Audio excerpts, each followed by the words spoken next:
tomar asiento y esta mañana continuamos con el libro de Gálatas.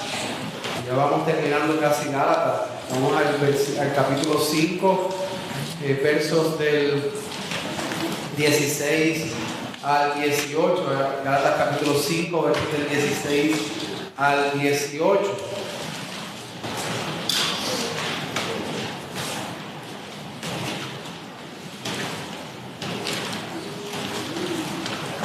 Hay una verdad en el cristianismo, y es que nosotros estamos gozosos por la salvación que nos ha dado nuestro Señor Jesucristo. En estos tiempos muchos celebran la Navidad y realmente aquellos que entienden lo que significa el adviento de nuestro Señor Jesucristo saben que es la encarnación de la segunda persona de la Trinidad, la encarnación de Dios mismo tomando forma de hombre para vivir una vida perfecta y ser obediente hasta la muerte y muerte en cruz. Y eso nos trae alegría el saber que nuestro Señor nos escogió y nos salvó y nos preserva aún hoy día. Es gozoso el saber que nuestros pecados fueron perdonados.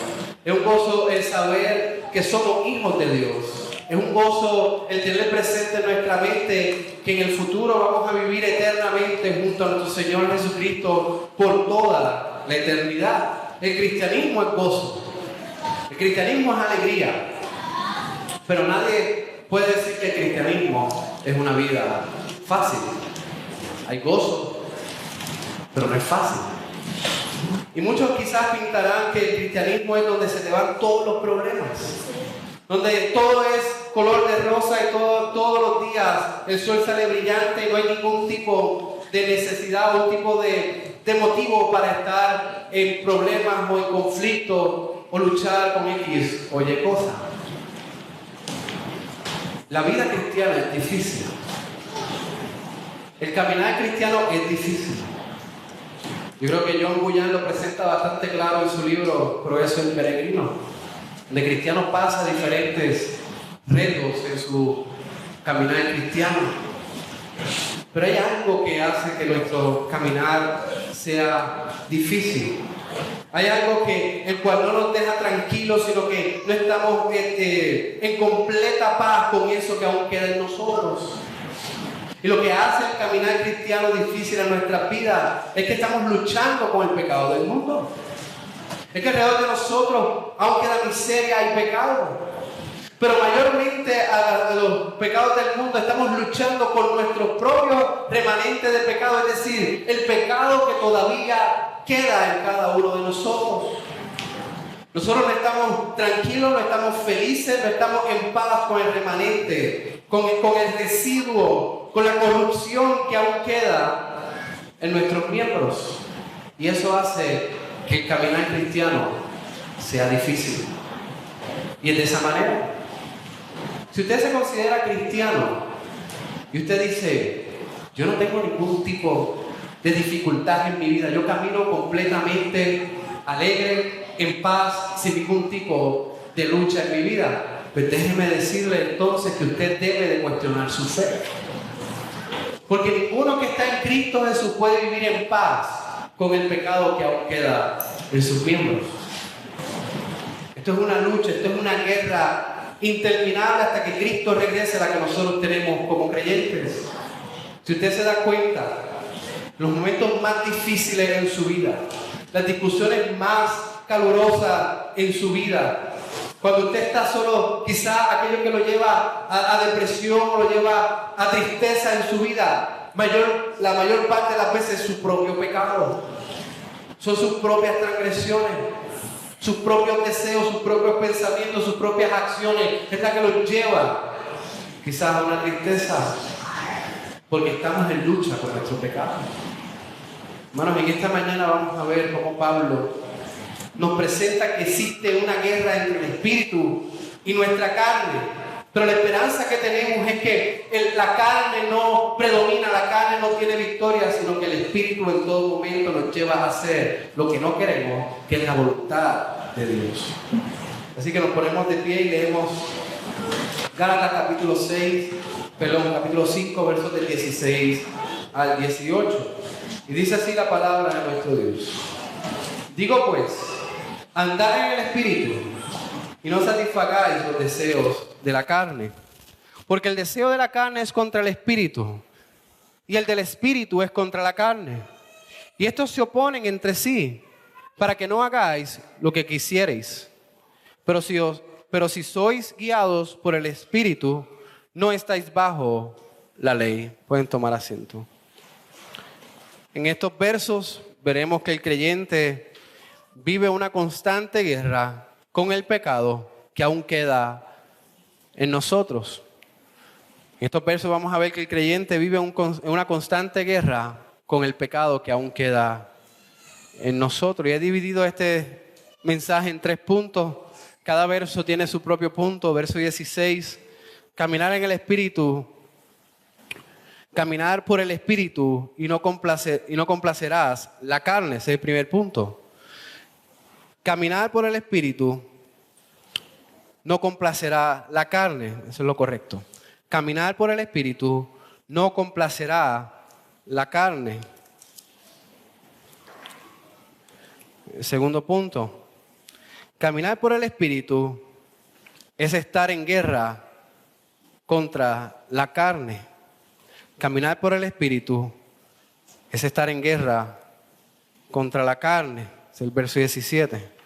Y el tercer punto, el verso 18, caminar por el Espíritu.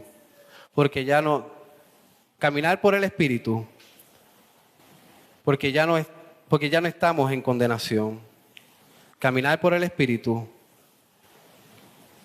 porque ya no estamos en condenación.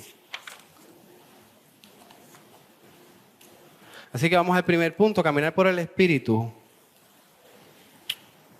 es no complacer la carne. En el verso 16, si nosotros vemos la Reina Valera, dice, digo pues, andar en el Espíritu y no satisfagáis los deseos de la carne. Y tengo que hacer una aclaración acerca de esta traducción. Esta traducción de la Reina Valera entiendo que no va de acuerdo a los otros 2 versos.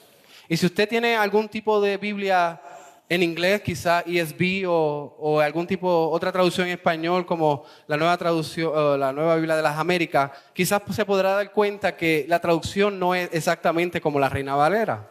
Lo que Pablo, entiendo, quiere decir, y va conectado con los otros 2 versos, es que si andas en el Espíritu, entonces no satisfaces el deseo de la carne. O si andas en el Espíritu, no andas según los deseos de la carne. Es resultado de andar en el Espíritu. Si andas en el Espíritu, como resultado entonces, no cumplen los deseos de la carne. Si nosotros leemos la Reina Valera, es como si lo que podemos ver de plano es andar en el Espíritu. O sea que si andamos nos pide que andemos en el Espíritu, pero también nos pide que no satisfagáis los deseos de la carne. Yo entiendo que conectado con los otros 2 versos, la traducción que le di primero es la que va más certero a lo que nos dice el contexto. Si andas en el Espíritu, entonces como resultado no satisfaces o no cumples los deseos de la carne. Ahora, dicho eso, vamos entonces al primer punto. Dice, caminar por el Espíritu es no complacer la carne. Así que para aquí vamos a ver que vivimos por el Espíritu.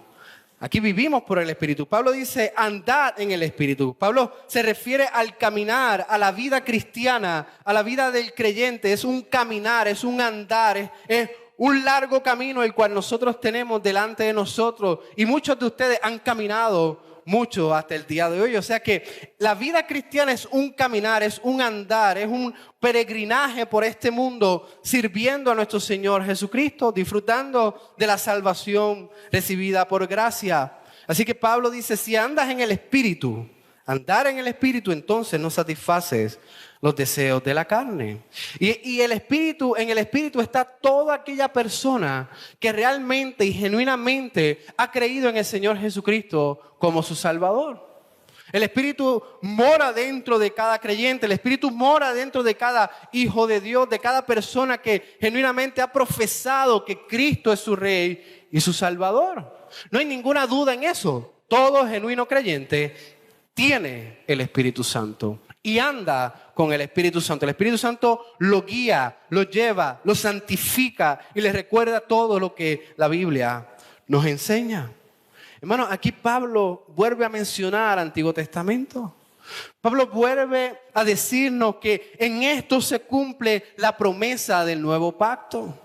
Y ustedes han escuchado esto muchas veces. Yo espero que si alguien le pregunta, usted pueda repetir. ¿Cuál es la promesa del Nuevo Testamento para el Nuevo Testamento? Es el derramamiento del Espíritu Santo. En el Antiguo Testamento el pueblo de Dios caminaba bajo la ley de Dios, revelada, plasmada. Y tenían rituales, tenían sacrificios, tenían ceremonias. Todas esas ceremonias que hemos mencionado muchas veces durante esta predicación de Gálatas. Circuncisión, día del perdón, donde sacrificaban a un animal puro delante de Dios para el perdón del pecado del pueblo. Todo este tipo de ceremonias, el pueblo estaba bajo todas esas ceremonias para el perdón de pecado. Pero el pueblo del Antiguo Testamento no tenía algo en sus vidas. Y era que no tenía realmente el Espíritu Santo que los guiara a caminar bajo los estatutos de Dios. Y esto lo vemos en Jeremías 31. Jeremías 31, verso del 31 al 33 dice: He aquí que vienen días, dice Jehová, en los cuales haré nuevo pacto con la casa de Israel y con la casa de Judá. No como el pacto que hice con sus padres el día que tomé su mano para sacarlos de la tierra de Egipto. Porque ellos invalidaron mi pacto, aunque fui yo un marido para ellos, dice Jehová. Pero este es el pacto que haré con la casa de Israel después de aquellos días, dice Jehová. Daré mi ley en su mente y la escribiré en sus corazones, y yo seré a ellos por Dios, y ellos me serán por pueblo. Y Ezequiel capítulo 36, verso 22. Versículo que cito bastante, dice: Y pondré dentro de vosotros mi espíritu, y haré que andéis en mis estatutos, y guardéis mis preceptos, y los pongáis por obra. Así que desde el Antiguo Testamento Dios está prometiendo la venida, el derramamiento del Espíritu Santo, cosa que vemos en Hechos capítulo 2, donde se derrama el Espíritu Santo. Y desde ese momento, todo aquel que profesa fe, todo aquel que es realmente hijo de Dios, que ha sido regenerado y la gracia de Dios le ha alcanzado, tiene el Espíritu Santo en sus vidas. El Espíritu Santo mora dentro de ellos. ¿Y qué hace el Espíritu Santo? Como dice Ezequiel, como dice Jeremías, Él pone la ley de Dios en nuestros corazones. Ahora, no solamente es de manera externa la ley de Dios, no solamente la leemos, no solamente la vemos en las Escrituras, sino que también el Espíritu Santo la aplica en nuestros corazones y nos permite, nos hace que nosotros podamos caminar en sus estatutos, podamos querer ser obedientes a su ley. Por eso Pablo dice: si caminas en el Espíritu, entonces no satisface los deseos de la carne. Es como resultado. Aquel que tiene el Espíritu, entiendo, por medio de las Escrituras y por medio de la vida cristiana, aquellos que tienen el Espíritu no gozan de satisfacer los deseos de la carne. No se levantan por la mañana y hacen una lista, ok, ¿cómo hoy voy a satisfacer? ¿Cómo hoy voy a alimentar? ¿Cómo hoy voy a incrementar mis deseos carnales en este día? Ningún hijo de Dios entiendo que hace eso. Ningún hijo de Dios tiene como fin el hacer más gordo el deseo de su carne. Al contrario, todo aquel que tiene el Espíritu Santo desea minimizar, desea matar, desea aniquilar, desea mortificar el pecado que aún queda en cada uno de nosotros. Desea obedecer a Dios. Con la morada del Espíritu Santo, Dios nos hace capaces de caminar en sus estatutos y no cumplir los deseos de la carne. Pero hay algo importante aquí también con estas palabras de Pablo. Dice, anda en el Espíritu y no cumplirá los deseos de la carne. Aquí vemos también que vivimos siendo responsables de nuestros actos. tenemos que vivir siendo responsables de nuestros actos. Si no estamos conscientes de nuestros actos, entonces nuestra santificación será más lenta. ¿Y por qué digo esto? Aquí la palabra carne no se refiere al cuerpo físico. No se refiere a tu cara, a tus manos. El carne aquí se refiere al pecado, al deseo pecaminoso, al deseo carnal, al deseo que va contra la voluntad de Dios. En Romanos 7:18 dice, Pablo nos dice, y yo sé que en mí, esto es, en mi carne, no mora el bien, porque el querer el bien está en mí, pero no el hacerlo. Pablo reconoce que la carne es aquello que lo lleva a no hacer lo que quiere hacer, a no glorificar a Dios. Es el remanente, es aquella obstrucción, aquella piedra que muchas veces nos hace caer. Es el deseo pecaminoso que aún queda en nosotros. Así que todo aquel que nace por padre y madre, como dice la confesión, de manera ordinaria, todos aquellos padecen de pecado, tienen remanente de pecado, nacen bajo los deseos de la carne. Todos, absolutamente todos los que nacen en la faz de la tierra nacen con esta inclinación pecaminosa. Así que somos responsables de nuestras acciones, somos responsables de nuestros deseos, somos responsables de nuestros pensamientos, somos responsables de lo que hablamos. ¿Y por qué digo esto? Porque hay círculos alrededor de nosotros que tratan de no hacerse responsables de sus pecados. Hay muchos que dicen, no, aquella persona me hizo pecar. Es que usted no entiende que el hermano me hizo pensar de esta manera. No entiendes que yo reaccioné enojado porque me dijo lo que no me gusta escuchar. Hermano, estos son situaciones en las cuales revela lo que realmente usted tiene en su corazón. Pero usted es responsable de sus acciones y de sus reacciones.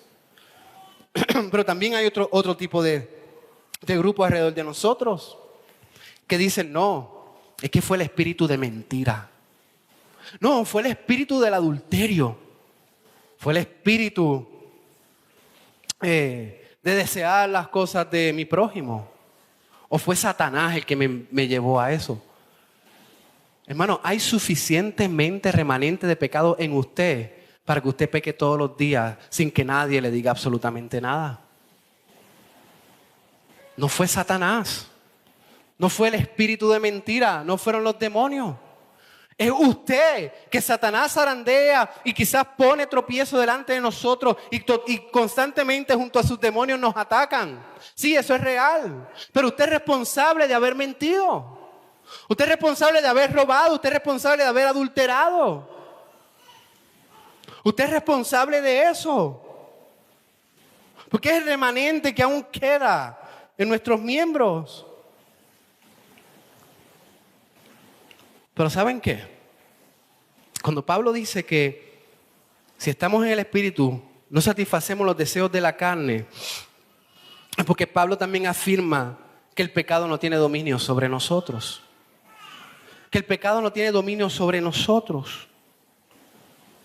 Hermano, una vez en el Espíritu Santo, es bien diferente la relación que tenemos con el pecado a la que teníamos antes.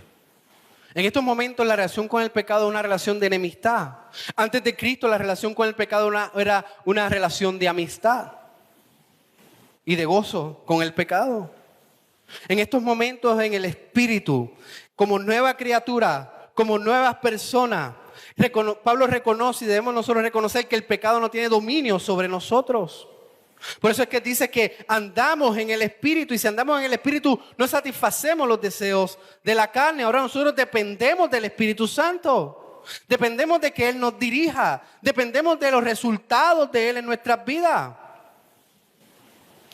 Y Él trabaja constantemente para que nosotros no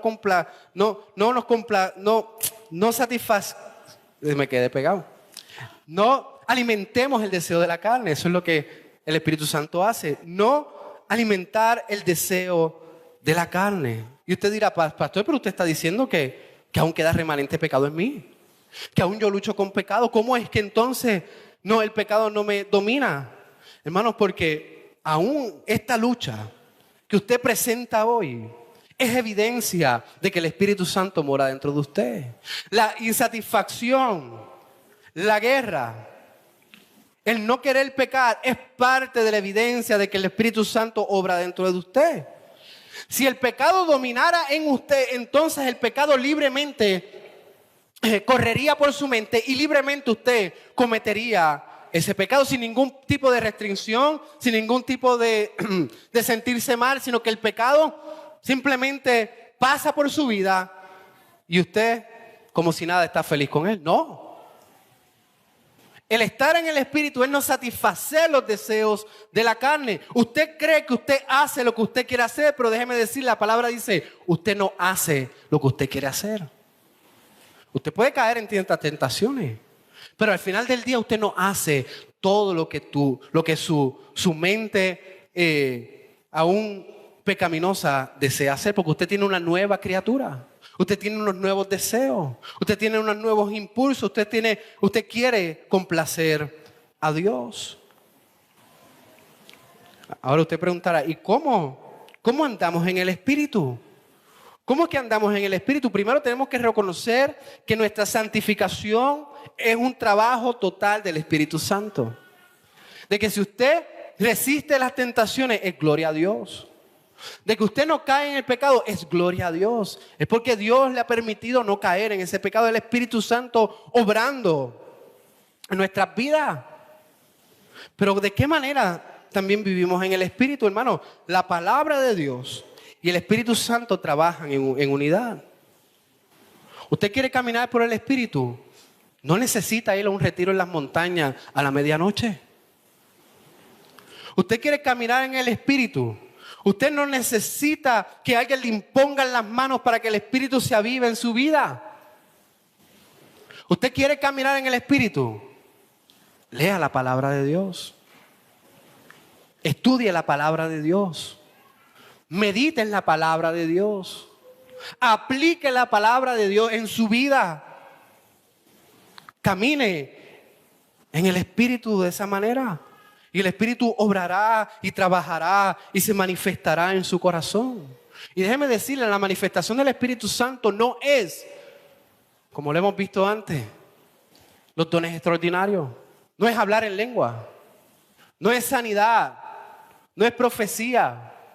El don del Espíritu Santo por el cual nosotros podemos estar felices es que Él continúa trabajando en nuestra vida la santificación, donde morimos más y más al pecado y nos hacemos más semejantes a nuestro Señor Jesucristo. Ese es el trabajo que anhelamos y que hace el Espíritu Santo en nuestras vidas. El punto 2, caminar por el Espíritu es estar en guerra en contra de la carne. Verso 17 dice, porque el deseo de la carne es contra el Espíritu y el del Espíritu es contra la carne. Y estos se oponen entre sí para que no hagáis lo que queréis. Hermanos, estamos en una guerra constante. Si caminamos en el Espíritu, vivimos en guerra contra la carne. Estamos en una guerra interminable.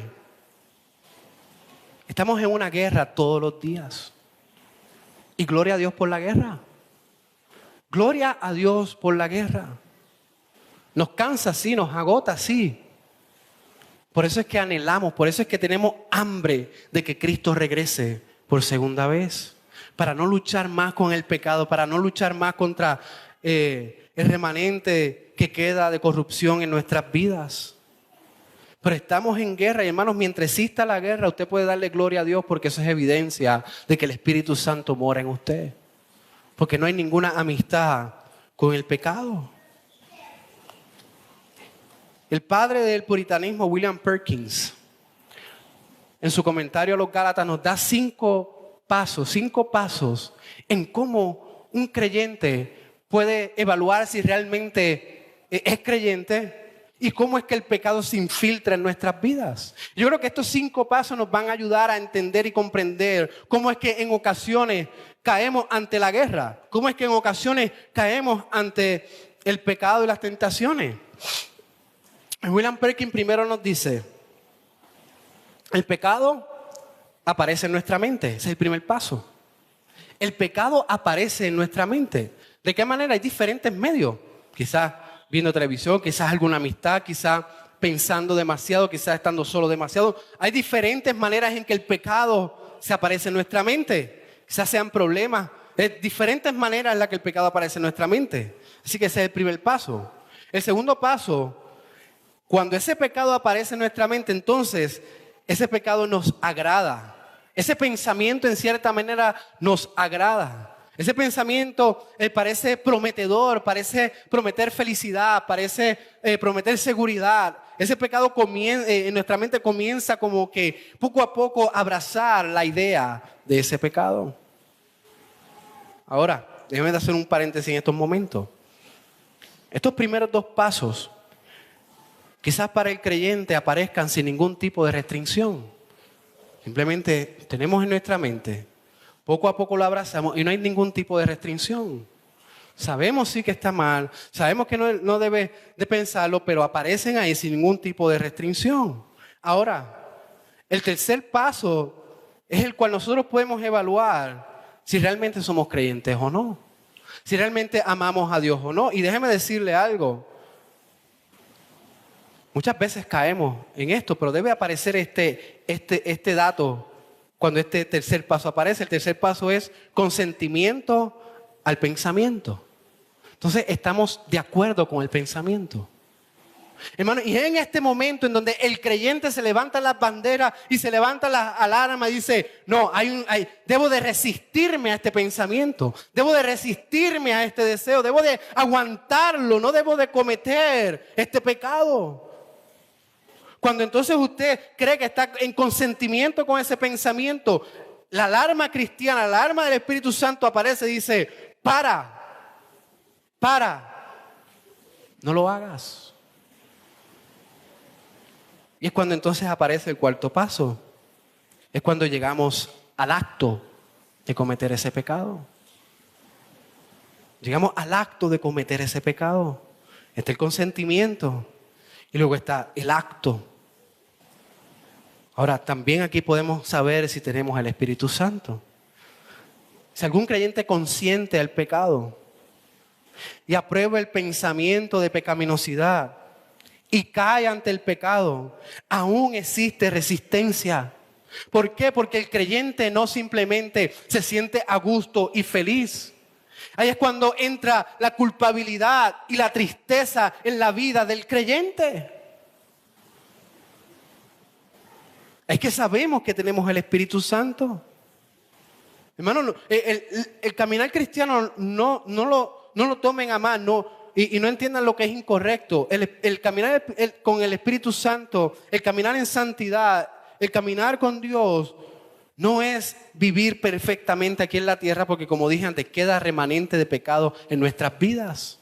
Pero aun cuando caemos en el pecado, hay evidencia de que realmente somos hijos de Dios, porque no nos quedamos a gusto, sino que entra la culpabilidad y entra la tristeza en nuestras vidas cuando accedemos a ese acto pecaminoso.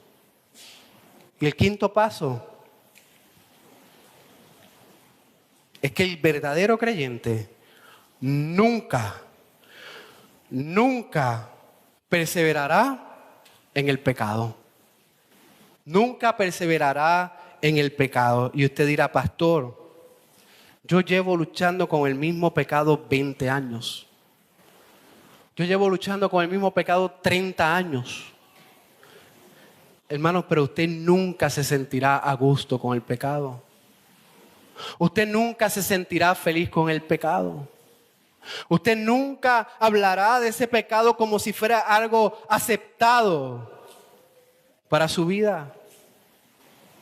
De lo tanto, usted no perseverará, usted luchará contra viento y marea para que ese pecado muera en usted.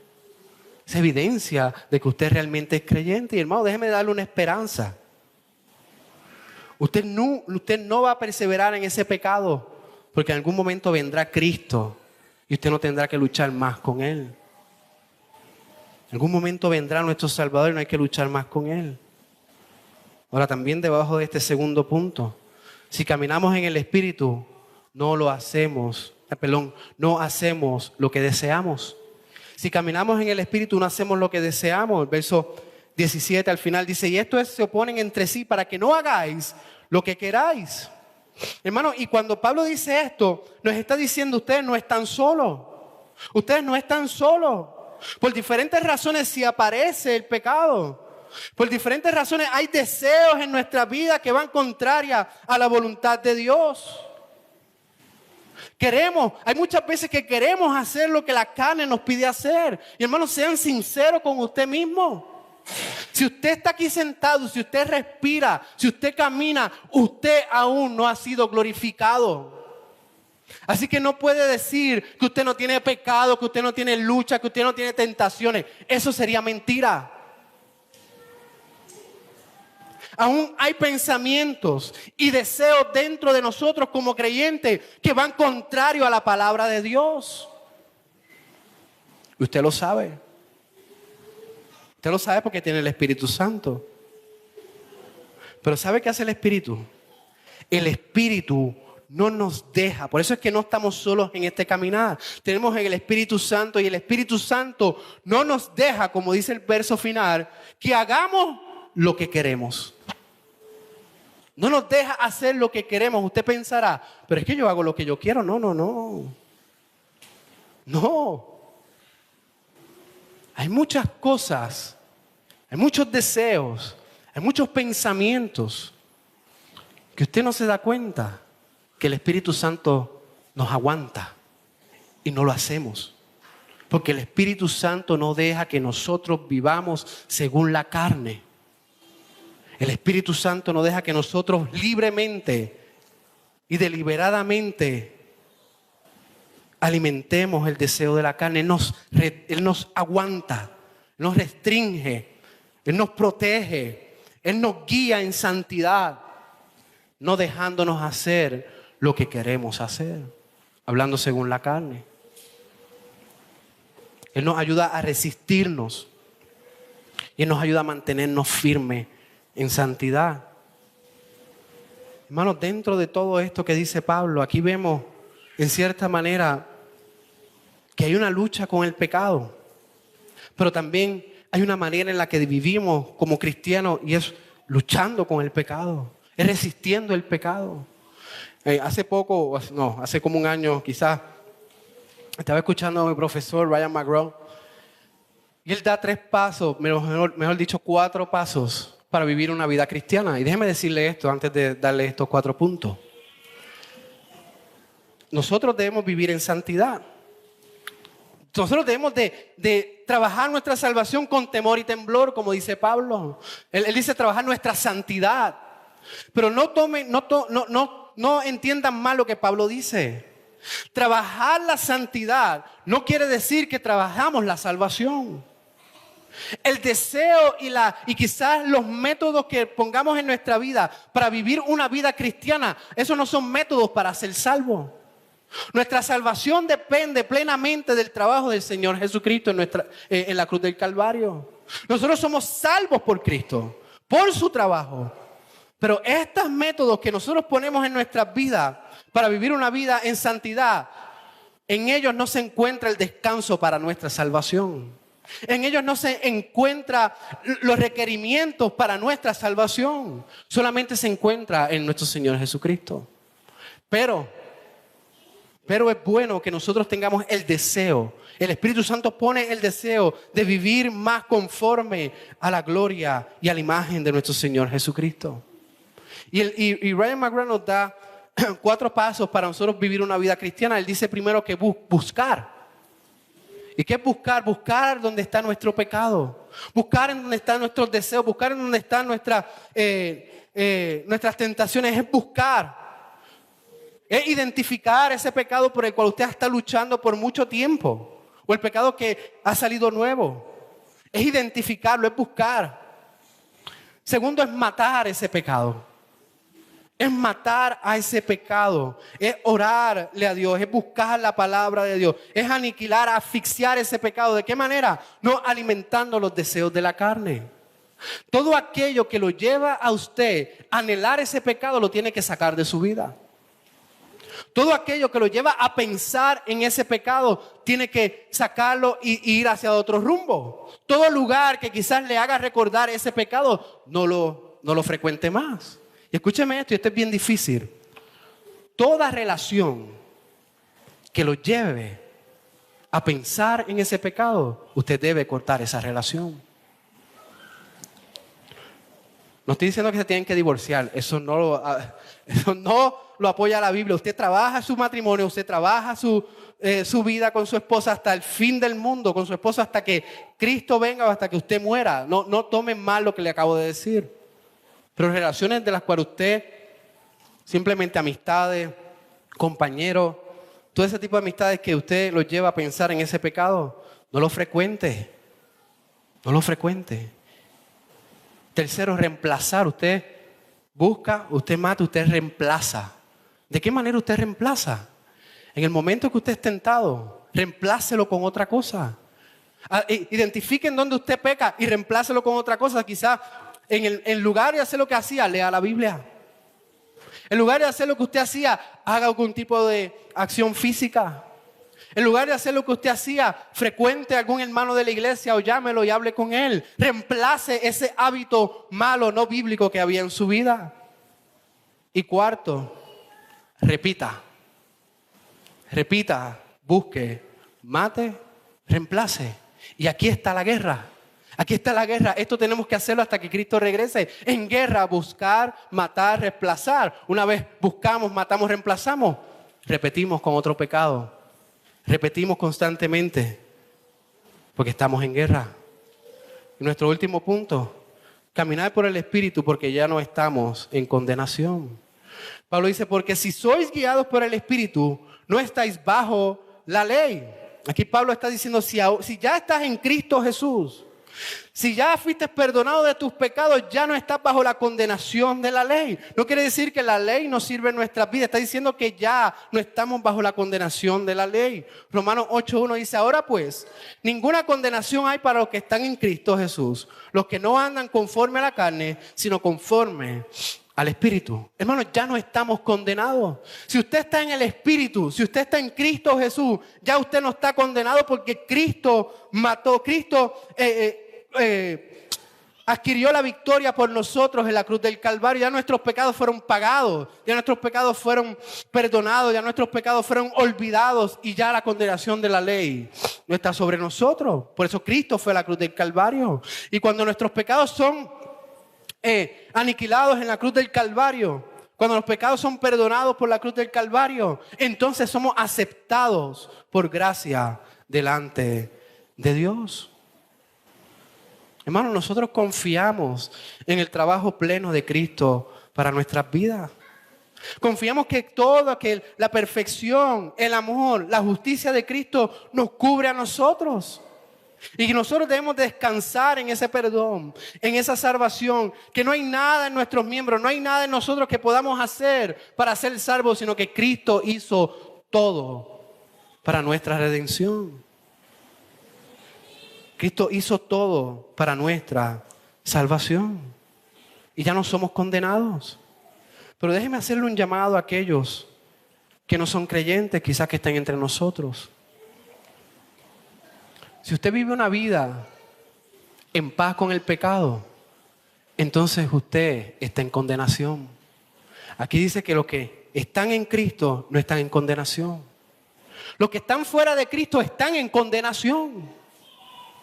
Si usted vive su vida alimentando la carne, si usted vive como si usted no fuera a responder al final de los días delante del juez justo, si usted vive alimentando cada día sus miembros y los deseos pecaminosos, si usted no piensa en Dios, si usted no piensa en Cristo, si usted no le importa obedecer a Dios, entonces usted está en condenación. Porque el Espíritu no está en usted.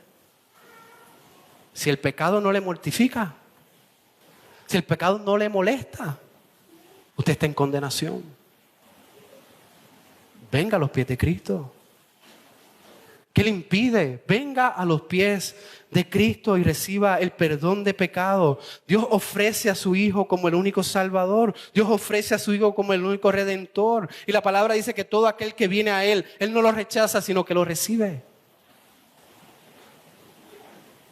Ven al único Salvador de su vida, que es el Señor Jesucristo.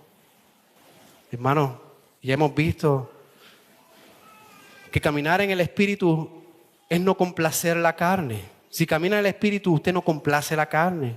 Caminar en el Espíritu también quiere decir que estamos en una guerra constante. Usted está en guerra y es bueno estar en guerra porque es evidencia de que usted es parte del pueblo de Dios. O sea, no es bueno la guerra. La evidencia de que usted es parte del pueblo de Dios es la guerra en su vida.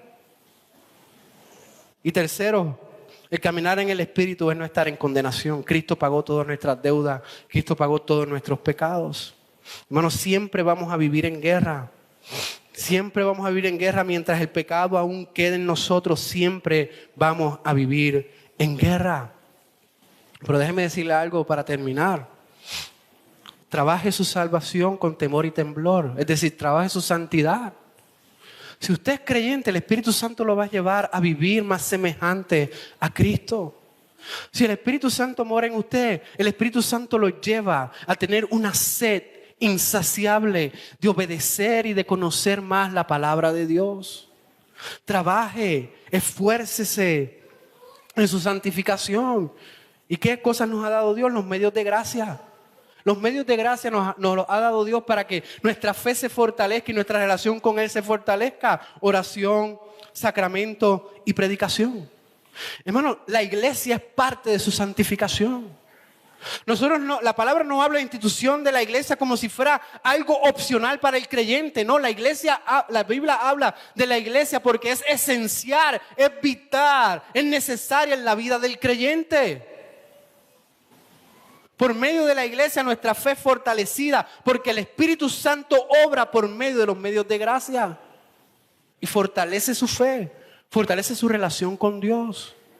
Por eso es que cuando el pastor dice ven a la iglesia, congrégate, ven a la iglesia, no es porque simplemente nosotros queremos ver un número más, no es porque allí se encuentra su crecimiento espiritual y su crecimiento en el conocimiento de Dios.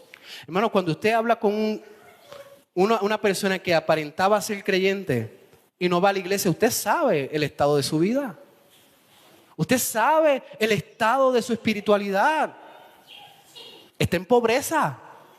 Está en pobreza y puede estar seguro de que está en pobreza porque no recibe los regalos que Dios le ha dado a la iglesia para fortalecer su fe. Es imposible que tenga una vida saludable en Cristo Jesús. Venga los domingos y adore a Dios. Y por último, estudio bíblico personal, devocional personal, adoración familiar. Practíquelo con diligencia y urgencia.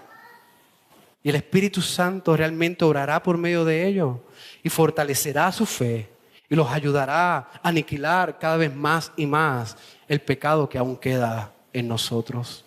Pero no olviden que pueden hacer todas estas cosas, pero todas estas cosas no dan la salvación. El único que nos ha dado la salvación es nuestro Señor Jesucristo. Oramos. Amado Padre y Dios, Señor, gracias por tu palabra, porque es directa, es precisa. Te pedimos, Señor, que tú nos bendigas y que podamos aplicar lo aprendido en esta mañana en nuestras vidas. Señor, gracias por el Espíritu Santo, gracias por derramarlo en nuestras vidas, porque no caminamos solos, sino que Él nos dirige a no hacer lo que queremos hacer. Dios, gracias por la salvación inmerecida. Oramos en el nombre de Jesús. Amén.